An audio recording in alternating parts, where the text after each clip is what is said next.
In today's video, I'm going to teach you how to connect a WordPress contact form to Google Sheets using Ninja Forms. We're going to walk through the full setup inside WordPress, starting from the dashboard and ending with your form sending submissions straight into a spreadsheet.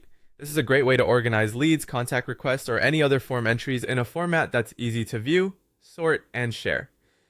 First, open your WordPress dashboard in Chrome. Once you're logged in, go to the Plugins area and install the Ninja Forms Google Sheets plugin. If Ninja Forms is already active on your site, this add-on will extend its functionality so you can automatically send form data into a Google Sheet. After installation, make sure the plugin is activated before moving on, so the integration options become available in the form settings. Next, open the plugin settings and connect your Google account.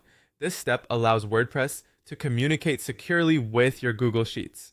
When you start the connection process, you'll be prompted to sign in to Google and approve the required permissions.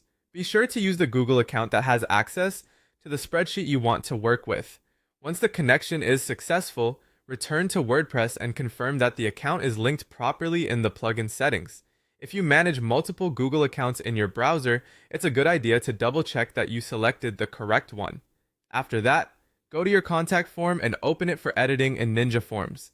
Inside the form builder, look for the submission actions area and add the Google Sheets submission action. This tells the form what to do after someone clicks submit. Instead of only storing the entry in WordPress or sending an email notification, the form will also push that information directly to your spreadsheet. Once the action has been added, map your form input fields to the correct sheet columns. This is where you match items like name, email, message, or any other form field to the corresponding columns in your Google Sheet. Take your time here because accurate mapping ensures your spreadsheet stays clean and organized. It also makes reporting and follow-up much easier later on.